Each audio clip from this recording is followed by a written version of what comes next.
सोचने के तरीके अगर आपके बदल जाए तो मैं ये कहता हूँ आप एक दिन में नरक में से निकल के स्वर्ग में जाए। आपको मैं ये कहता हूँ आप अगर विचार करने का तरीका बदल लें अपना, आपकी जो वर्तमान स्थिति है कल इसमें काया कर पहुँच सकता है। वाल्मीकि डॉक्टर का मैंने किस्सा सुनाया था, एक दिन डॉक्टर था और दूसरे दिन संत। एक दिन अम्रपाली थी, वेश्या थी, और दूसरे दिन परम साध्वी हुई। एक दिन अजामिल था और दूसरे दिन जाकर के संत हो गए। एक दिन दिलमंगल कामकों का आशीर्वाद था और दूसरे दिन संतों का आशीर्वाद हो गया। तुम्हारा जी कैसे हो सकता है बेटे? कोई तरीका नहीं, एक ही तरीका है कि हमारे विचार अगर बदल जाए, अगर हमारे विचार बदल जाए, हमारे चिंतन के तरीके बदल जाए, हमारे स्वभाव बदल जाए, हमारी आदतें बदल जाए, हमारी मान्यताएं बदल जाए, हमारी आकांक्षाएं बदल जाएं, तो हमारे जीवन का बयान सब बदल सकता। आज जो आपका स्वरूप है, जिसकी आपको शिकायत है, असल में आपकी शिकायत बाहर वाली परिस्थितियों पर लगाते रहते हैं। परिस्थितियाँ ये खराब है, परिस्थितियाँ ये खराब है, परिस्थितियाँ ये खराब है। पर ईमानदारी की बात यह है, परिस्थितियाँ बेटी यही थी हमेशा से और यही रहेंगी। परिस्थितियों में कोई परिवर्तन ना हुआ ना हुआ है, तब क्या किस बात की शिकायत है? आपको मनस्थिति बदलनी चाहिए।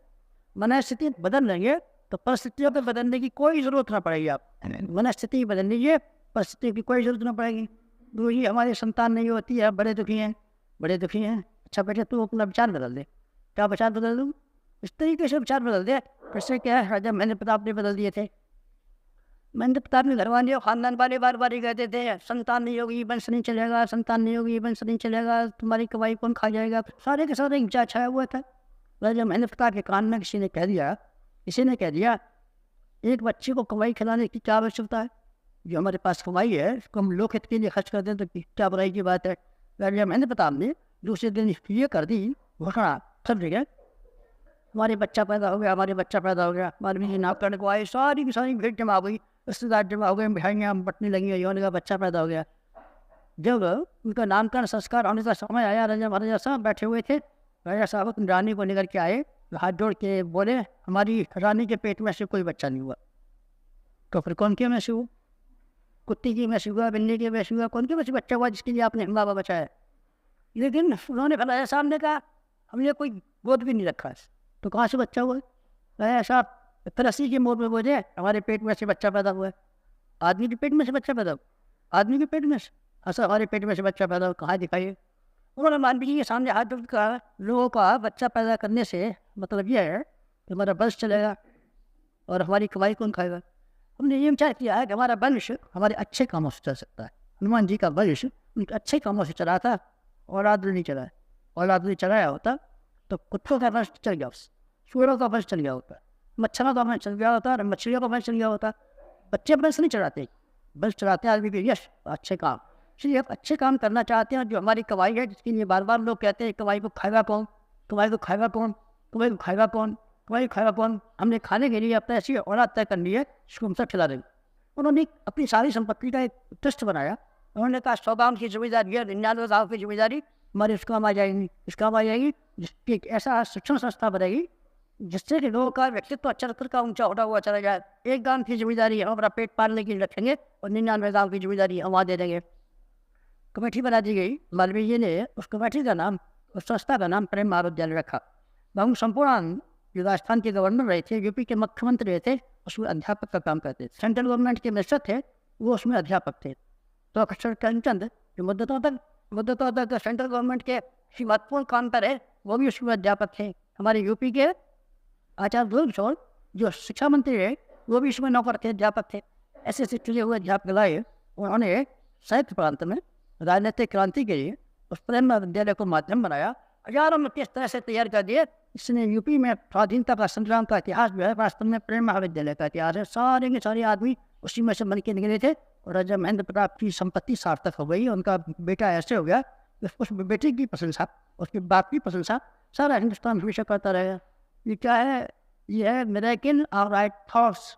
ये नई की दुकान पर हमने देखा हुआ एक फोटो देखा है जिसमें एक आदमी के बाल ऐसे बड़े बड़े बाल और ऐसे मूछे ऐसा बैठा हुआ है भूत जैसा। उसी के बगल में एक और आदमी बैठा हुआ है कि हजावत बहुत क्लीन से बनी हुई और बाकायदा उसकी बाल ऐसे बने हुए हैं। दोनों की शक्ल है, व्यक्ति एक ही है और शक्ल है दो। क्या मतलब है? ऊपर लिखा रहता है अंग्रेजी में उस फोटो के ऊपर मिरेकल ऑफ बार्बर्स हैंड।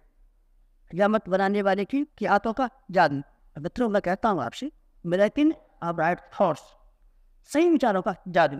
सही विचार अगर आपके उत्तर आ जाए तो आप महान, आप संत, आप ऋषि हैं, आप ज्ञानी हैं, आप तपस्वी हैं। और मैं कहता हूँ आप सुखी हैं, आप सुखी हैं, आप सुखी हैं, आप सुखी हैं। आपके ऊपर जो चिंता है और सुख छाए हुए हैं, ये कुछ नहीं।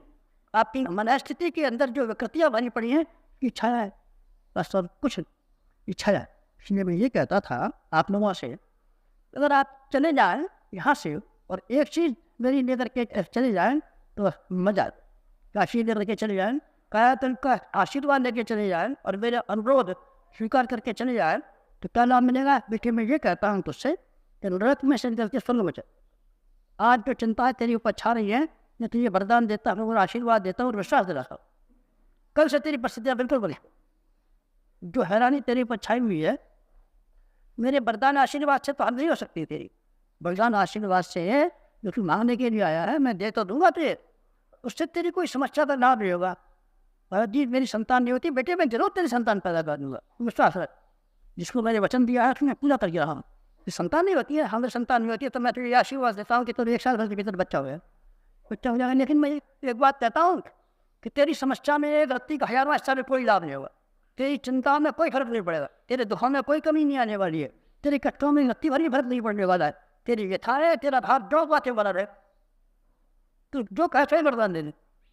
लेकिन मैं ये कहता हूँ, तेरी परिस्थिति में और तेरी मनस्थिति में एक रत्ती का नौकी बराबर फर्क नहीं पड़ेगा। मुझसे जो चीज़ें मांगता है, भौतिक चीज़ें, भौतिक चीज़ों से आदमी का न किसी का भरा हुआ है न किसी का बुरा हुआ है।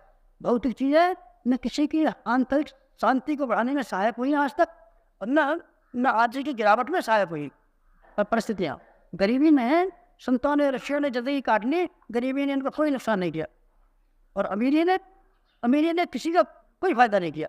अमीरी कंस के पास थी, अमीरी रावण के पास थी, अमीरी हिरण्यकश्यप के पास थी, अमीरी सिकंदर के पास थी। क्या फायदा किया इन लोगों ने? बताइए क्या फायदा किया?